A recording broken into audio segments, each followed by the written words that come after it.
Mutamba Kosenga. Kamere beta gaza Mutamba Kosenga.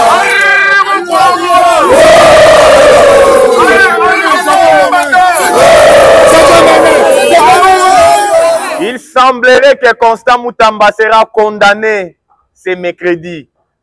Constant Mutamba zokende kolia vungule liboso ya Hippolyte Kanambe alias Joseph Kabila tokoyeba ngona émission mukolo lelo. Le président américain et républicain Donald Trump a outi kopesa 14 jours. Nabanyanga la kata ya le M23 bar RDF bar AFC ba libérer est ya mboka na biso toko analyser ngona na émission mukolo lelo. Uvira Equaité, qu'est-ce qui se passe na Sud Kivu, précisément na Uvira. Uvira ezali na maboko ya nos voyants militaires, le FARDC, tout feu, tout flamme, na bawaza chou, bawaza love, toko analyser ngwana émission mukolo lelo. Sans plus tarder, c'est votre humble serviteur, na kombo ya Jonas Ngandu, surnommé Charles Onana. Toujours na ba chaîne na biso ya bomesana otolobaka. Bon s'abonner massivement. Bonjour, bonsoir, cela dépend de l'heure à laquelle vous allez kolanda émission na biso mukolo lelo. Oyo bo comprendre que tozo panza lelo teke potolobaka pona bolingo Congo tokokanga monoko te car le Congo c'est le pays de nos aïeux. Le Congo c'est notre dénominateur commun. Tobotama ba congolais, tokokufa ba congolais. Procès Constant Mutamba, C27, bas congolais de père et de mère. C27, ça sera le mercredi. Il y a une information tu comme la biso. Oyo tozali ko pesa yango na conditionnel. Mutamba zo ke ne kokota makala liboso ya Hippolyte Kanambe alias Joseph Kabila. Liboso ya Hippolyte Kanambe alias Joseph Kabila. Liboso ya ba très belé o baza na kati ya union sacrée. Liboso ya Lwaka ningi kingi di Vital Kamerhe. Ah, match eza mabe. Match eza mabe. Bo commenter miswa lelo, bo aimer, bo liker, bo commenter massivement. Parce que soutien indéfectible oyo ba kinois et kinoises bazali ko lakisa à l'égard ya Constant Mutamba Tungunga. Oyo mikolo nyonso ba veiller Bakino et Kinoas Bazali, koya na résidence ya Constant Mutamba, kolala pongi, na ye, ko veille na ye, kolakisa Mutamba l'air soutien indéfectible à son égard. Mais baini ya Congo, les Tutsi Power, les Tutsi Land, basangani bango nyonso, na sillage ya tata mokonzi ya ekolo, Fachi Beton, na ba membre ya union sacrée, na justice au tata mokonzi ya ekolo alobaka ke la justice de mon pays elle est malade. Basangani bango nyonso tout parce que tolobaka yango procès o ezali koleka na cour ya cassation, c'est un procès purement politique. Mosolo ezali na banque. Procédure en marché ezalaki respecté. Nyonso to esalemaki ya bonne et due forme. Une erreur administrative. Moi, on n'a pas même une erreur administrative parce que Mutamba komela ki madame Judith Turuka Suminwa. Madame atikala jamais ko approuvé Mukanda ya Mutamba. Preuve est que souffrant qui n'a aucune réponse de la part de l'actuel premier ministre Judith Turuka Suminwa. Le tout tu peux voir basangani bango non sona ba tout Londres. Parce que Mutamba organisé procès à Corneille nanga o ba condamné nanga par défaut et puis ba complice non soit nanga ba condamné ba on a peine de mort. Mutamba sengi na haute cour militaire ba senga na Sénat ba longola immunité Hippolyte Kanambe alias Joseph Kabila comme sénateur à vie. Débancarisation des frais judiciaires, plus que ça de Maboko Bank entre des magistrats et des justiciables. Maboko Bank tikicha tcha tcha. Batali we balobi non. C'est petit ici, toko cloué, toko baka ena ekuluzu. Yango bomoni lolenge kani, basangani bango nyonso tout, les tout power, oyo bazali na mboka na biso. Basa organisé.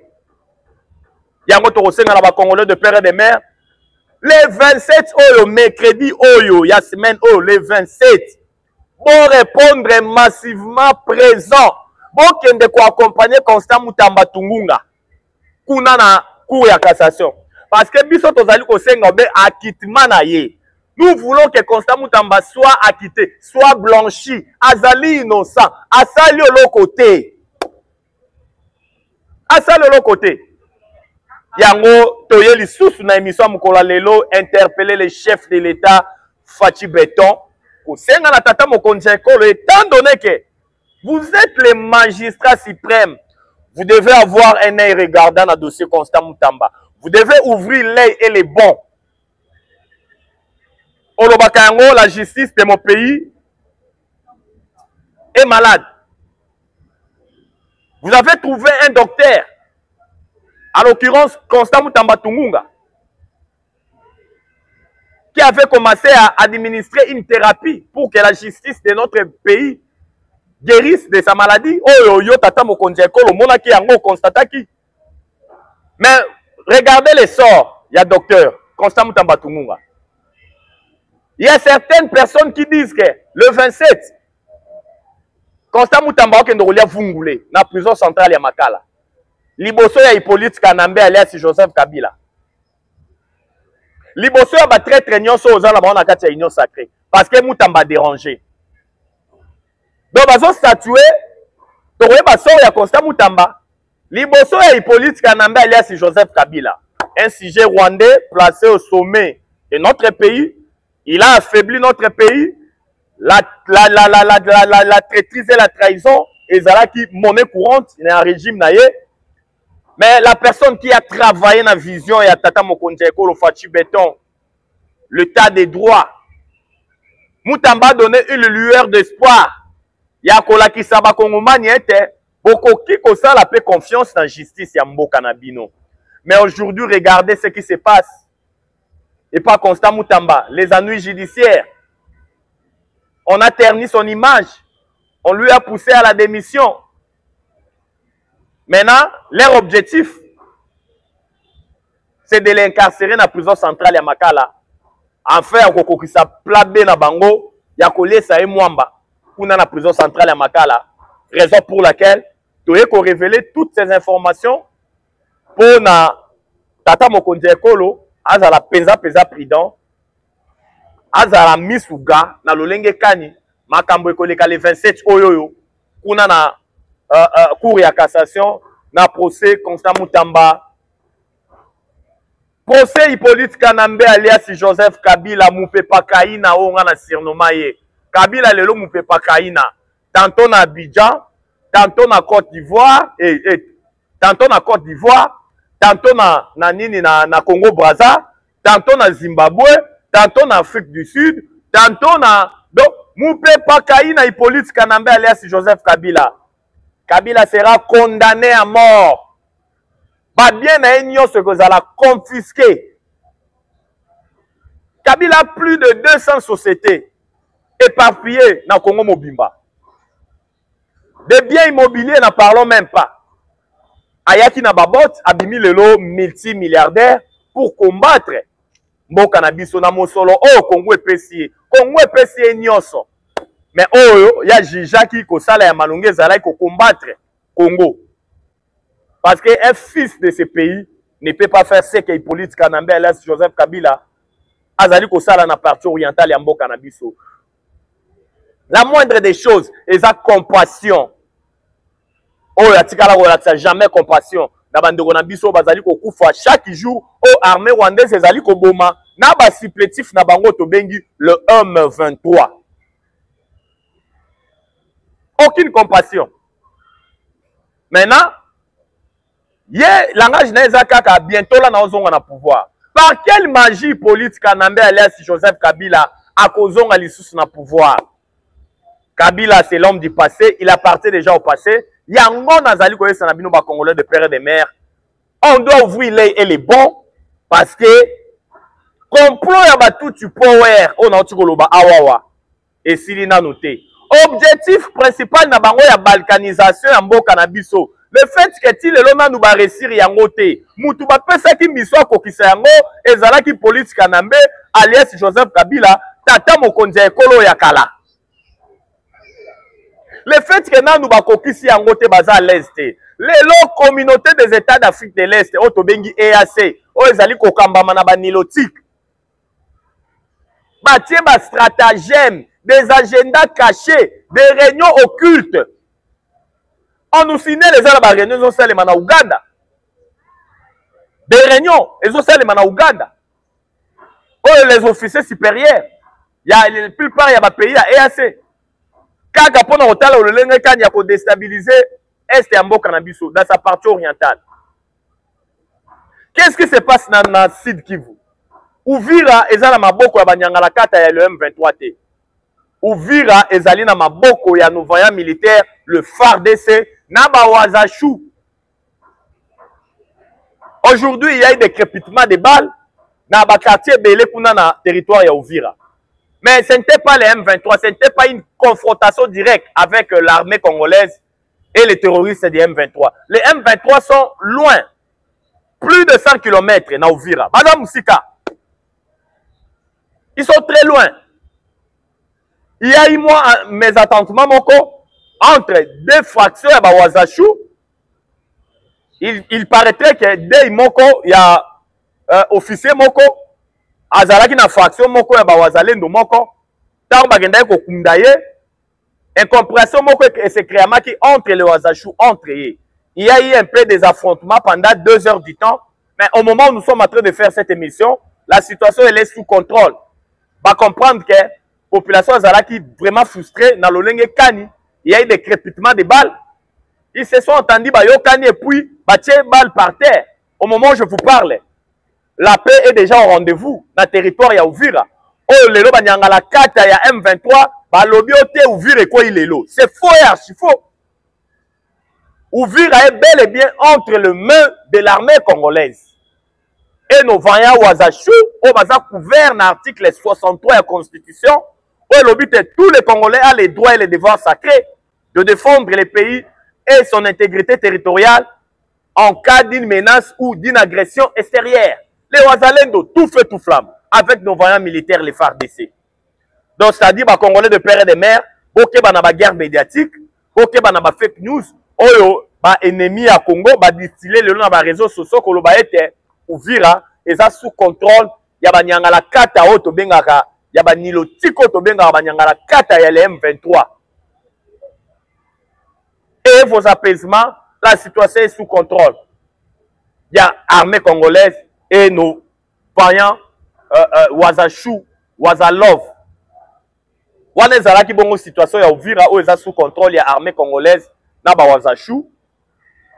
Boyebi yango bien tolobaka yango awawa banilotique batuti power batuti land bazali ethnie oyoyo bazalaka na bayoka kobena ba rapport de force. Le Rwanda a signé l'accord de paix avec les Congos parce que ce sont des Rwandais qui tuent les Congolais il y a de cela 30 ans. Plus de 10 millions de morts, plus de 500 000 femmes violées, plus de 110 000 hectares dévastés. Le président américain, le républicain Donald Trump, il a instruit dans le département d'État américain. Il y a un délai de 14 jours. Il doit voir clair dans le retrait de l'armée rwandaise, dans le supplétif, dans le M23.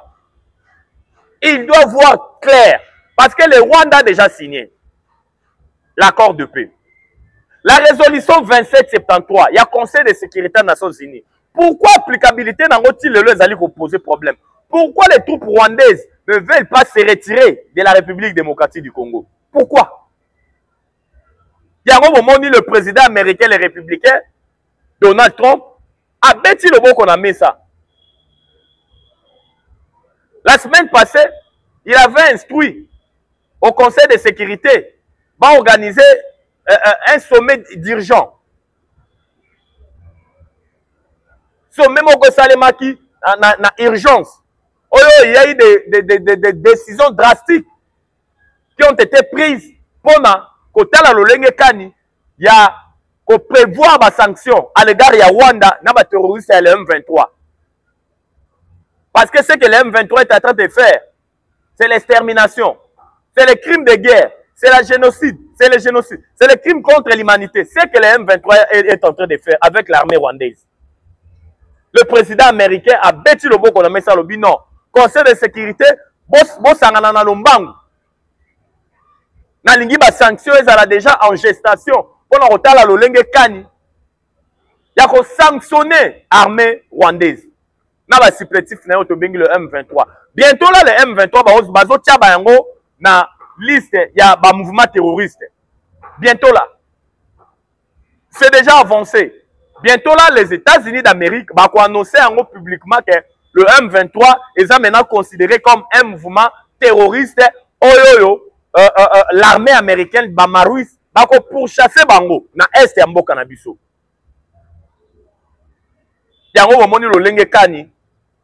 La situation est sous contrôle.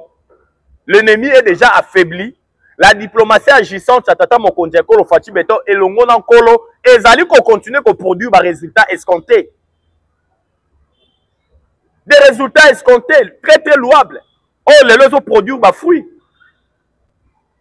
Il y a un moment politique Kanambe, alias Joseph Kabila, Moufé Pakaina, tantôt na Bambo Kanyon sur Afrique, Azo Tambola. Azola les sous-pongi, tu as comprendre que fait na Bango, avant-hier na Bango, Basalaki. Aba agenda caché bazalaki nango na maye wo. Tous les plans, tout projet machiavélique y a ko déstabiliser Tata Mokonzi Ekolo, ils ont échoué lamentablement. Raison pour laquelle bon moni abandi ko tambola partout. Atinda John Numbi na Angola mabe, atinda John Numbi na Zimbabwe mabe, atinda na Zambie mabe. Ye moko Kabila na ndenga kuku na Congo Brazza mabe. Na Congo Brazza mabe. Tu ko interpeller Tata Mokonzi Ekolo Fachi Beton. Muto azana yote, azana yote. To moni papa s'assoit yé na mariage ya nani ya mwana na yo. Obengi si papa Sassou. Mais papa Sassou atikala kozala jamais na yo elongo. Oya zali na yo taza contre yo. Oui, on invité papa Sassou na mariage. Ya Serena, Tshisekedi, ya mwana. Mais papa Sassou atikala kozala na yo jamais elongo. Parce que vous savez que des titres miniers ont été récupérés par le gouvernement congolais. 600 titres miniers. Cela prouve à suffisance le Lengekan de notre pays était vendu entre les mains des étrangers. Quelle est cette personne à favoriser qui vend à Congo? C'était Hippolyte Kanambe alias Joseph Kabila. Pour pouvoir la protéger, il a fallu te kabakare minier na côté kate akabakare minier na ba président belé africain. Wana nyoso to moli lo Lengekani, notre pays était déjà vendu. To sepeli na leadership Tata Mokonzi Ekolo Fachi Beton et le ngona ba américain oyo basali ete to récupérer ba titre minier wana. Oyo ezalaki munene lokola ya ba localité minene ya ba territoire minene. Des titres miniers oyo ba pesa ki ba président africain belé, ba pesa ki ba américain, ba pesa ki ba européen, lokola ba Louis Michel, lokola ba fondation Bill Clinton. Yango toyego na Tata Mokonzi Ekolo Fachi Beton, vous êtes les symboles de l'unité nationale, le garant des bons fonctionnements des institutions, le magistrat suprême, le commandant suprême. Vous devez vraiment être aux aguets. Na bato bazali tout autour na yo. Na bato bazali ko zinga yo. Na ba conseil oyo bato bazali na siège na yo ba prodigara po na yo. Il faut être vraiment prudent aux aguets, monsieur Zalaga. Pour ne pas s'éterniser dans l'isolo oyo etali la guerre de l'Est na Uvira oyo eza sous contrôle ya FARDC na mouvement militaire tokei directement na Maimatali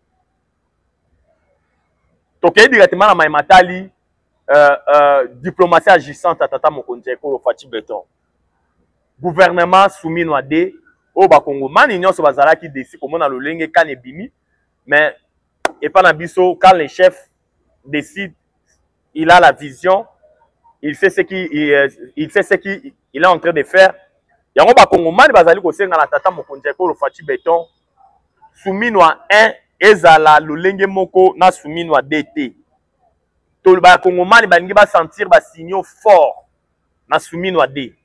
Bakongomani bazali kosenga na yoke tata mokonzi ya ekolo Fatou Beton. Vous devez avoir un œil vraiment regardant. Ministre Nyonso, il faut la biso de quoi il est capable. Tolingi si ba ministre ya bureauté. Tolingi ba ministre ya bureauté. Tolingi ba ministre bazali na terrain. Tolingi ba ministre bazali ko travailler pour na bolingo ya mboka. O bazali ko travailler pour na passion ya Congo. Et non pas pour na ba poche na bango. Tolingi ba ministre oyoyo ba ko kota na vision na ya le salut du peuple et la loi suprême, il y a le peuple d'abord. C'est ça. Et ça ba kongomani bazali ko senga. Parce que tout le monde a eu le kani gouvernement oyo bimaki, c'est un gouvernement vraiment budgétivore. O ba kongomani bazali ko senga ete moso o ba kongomani bazali ko mona ete moso lo mingi ya l'état et ko banda ko kendende na ba ministère ebele. Alors que le Congo c'est un pays pauvre. O ils ont nécessité tous ala na ba poste ministériel ebele. O ils ont senga ete nombre à la pesa limité. Parce que les projets sociaux ne sont pas moussala. Donc c'est pas là qu'il y a une initiative où Salima Kilobi, il y a Kester, il y a Assemblée nationale, Papa Noël, Papa rentrée scolaire, Topé Kabongo Mukengeshai, Oya Talagi Lolenge Kani, na geste ya malamu asala Kilobi na hôtel Béatrice Hôtel, il y a coupé ça, ba communicateur, na ba parlementaire debout, mon solo, biloko pour la rentrée scolaire. Vous voyez que la rentrée scolaire, c'est pour la semaine prochaine. Oyo batata, bazalaï komi tungi sama, la plupart il y a ba communicateur et puis le parlementaire debout sont de père de quoi, il y a ba famille. Oyo banda kota lolenge kani, makambuzo leka, ba eba ki ndenge nini ba kozong sabana na kela cité. Papa social, Papa Noël, Papa rentrée scolaire, Topeka Bongo Mukengeshai, Yayo Yango. Merci. Na o eleka kilobi. Nous sommes vraiment, je ne sais pas, Mablobe zali kozanga biso. Ceux qui tozalaki na ba cadre boyi na kati ya IDPS même 5. Bele IDPS lelo ebongi. Bele IDPS lelo eza ya kotombwama. Mais étant donné que il y a des personnes au bazas na vision te o botikeli bango charge ya parti munene beloko ya IDPS oyo foin bazoye boloko ni bakosala te bazoye bate bakobandela wapi bakosukisa wapi po baza na vision te pour ne pas s'éterniser na maeleka kilobi tokei directement na point ya suka ya émission na biso mokolo lelo oyo tokoshite na yango point na biso suka ya émission ya mokolo lelo tolingaki topesa makanisi na biso po tolobelaki yango likolo topesa no makanisi na biso en rapport avec ba carré minier oyo l'état congolais a tiko récupérer tangu toyebisaka bino ke mboka na biso esetekamaki depuis kala Kabila atekaki déjà Congo balkanisation ezalaki déjà au rendez-vous mais Fatou Beton azali ko déterrer Congo esika wapi Hippolyte Kanambe alias Joseph Kabila akundaki mboka na biso. Comment pouvez-vous imaginer une population azali ko croupir na misère? Population congolaise azali ko vivre na ba conditions moko infra-humaines. Mais comment na lolenge kani Kabila atekaki ba carré minier? Comment na lolenge kani Kabila pesaki ba carré minier na ba président belé africain? Ezali ko sala biso pasi pe mawa. Parce que tolobaka moni mwana ya mboka, mwana vraiment ya mboka. Ako sala biloko oyo Hippolyte Kanambe alias Joseph Kabila sala te na mboka na biso. Ako sala yango te. Ko kipe bate babanani ba espace ya minene, bakinga kati, bakashamata, ba ferme espoir kuna na este, ba bien immobilier, ba société au détriment ya ba kongomani. Yo moko individu ata balobi ozaki président. Mais nous sommes yo. La plupart des sociétés indo-pakistanaises, eux ils ont la ville professeur à Kinshasa, eux ils ont éparpillé sur toute l'étendue de la République. Baende bazalaka ba figuration, bazaka ba figurant. Derrière baende wana, ils ont des politiques Kanambe ala Joseph Kabila. Ba société mingi bozali ko mona awawa. Eux ils ali ko tekela ba kongomani biloko cher, eux ils ali ko respecter mibeko ya mboka te. eza biloko ezali ko appartenir na ye azwaka ba indo pakistanais tia bango liboso po atikala kozala jamais na confiance na bakongomani. Comment voulez-vous imaginer un Congolais de père et de mère azwi na ba société na nyonso tu ya créa atia ba indo pakistanais ba gérer yango? Pourquoi? Tout ça, ça prouve à suffisance le Lenge Kani. Le Messie n'était pas congolais. Donc, ce pays dans le Lenge Kani, famille à Jacques Mbadou Sitou, na famille à Katumba Mwake, bayaki ko mona ba avocat ya ministère public ko yebisa bango le Lenge Kani, bande ko na bango ba boma bango na flou na reine et politique na mbela Joseph Kabila.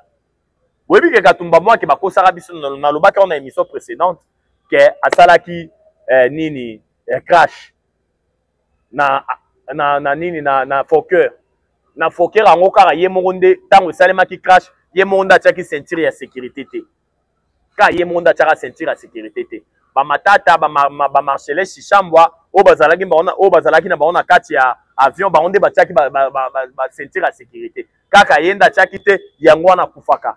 Mais tout le monde le famille ko dénoncer le biete ndeko na bango Katumba Mwake ba bomaka na Rwanda o basala kana zara lokuta yango bomona matata po no ba récompense kae ba pesi primature comme premier ministre yango bomoni côté boye nani Marcellus Chishambwa ya azwa ya kukauka ebele zwa kanga munoko mais bango nde ba yebi vérité le Lenge Kani Katumba Mwake akufa. Parce que balobi Katumba Mwake akoma ko déranger ayebaka identité ya Hippolyte Kanambe alias Joseph Kabila ki azalaka na Rwandais yango na falaki ko boma ye po secret bimate parce que yena Kabila bazalaki nyonso esika moko bapel bazali ko yamba na bapel ko beta Nintendo po boyebi ka Hippolyte Kanambe alias Joseph Kabila mokondi ya Nintendo ye kaka boye soki afandi makolo na mesa Nintendo na Nintendo Mosakani na façon moko vous n'avez même pas l'idée. Parce qu'il y a des gens na koboma nzoto na Congo pourquoi? Congo eza mboka na ngai te. Chance solo ko pambe sali ke ngai politique Kanambe la Joseph Kabila na diriger Congo. Na koboma nzoto mingi. Ya nini? Ngonga na eno so bande ko lekisa ngo na Nintendo na Katumba Mwake na Augustin Katumba Mwake. Yango tango ya ko comprendre que Katumba Mwake yebaki ba vérité na mingi. Non, il fallait ko boma ye. Bomona ke le Lenge Kani gouverneur ya Congo central Jacques Mbadou Sitou. Boyebi lo Lenge Kani akufa. Ba beta makofi na kinga kati epa ya Hippolyte Kanambe. A beta makasi en désordre. Parce que ayebaki ete azana ba secret belé. Mosolo oyo batindelaki ye Kabila na Angola. Oyo Jacques Mbadou gouverneur ya Congo central tango wana amemaka agenda kotikela Kabila na kinga kati. Eza monta oyo bayebisaki Kabila te. Jacques Mbadou alongolaki une grande partie.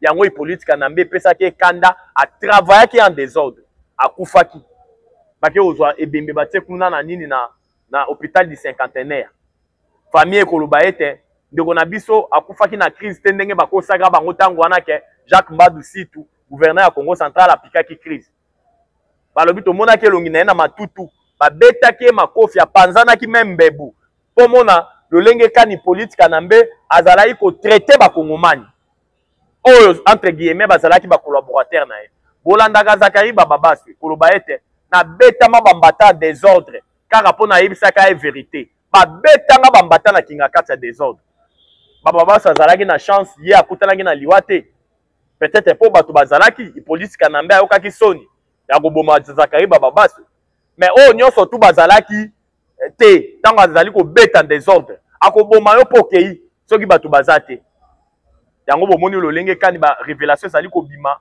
na ba famille wana nyonso balobi ete bandeko na biso bakufa baboma bango ya koboma bakufaki na ba crise te bakufaki na ba crash te.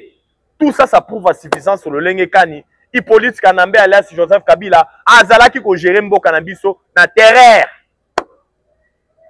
boyebi ke ya kolobe zalaki belé ba chaîne na biso ezali kambo ngonga pona lelo to suki awa to ko ya lobi kuna kotalisa bino lo Lenge Kani mboka elalaki mboka elamukaki po tolobaka mpona bolingo ya Congo tokokanga monoko te car le Congo c'est le pays de nos aïeux, le Congo c'est notre dénominateur commun tobotama ba congolais tokokufa ba congolais numéro na biso ezali plus 243 89 77 525 44 plus 243 89 77 525 44.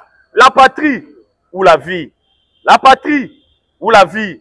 La patrie ou la vie? Ou la vie? Nous vaincrons. J'ai dit et je vous remercie. Ciao. À la prochaine.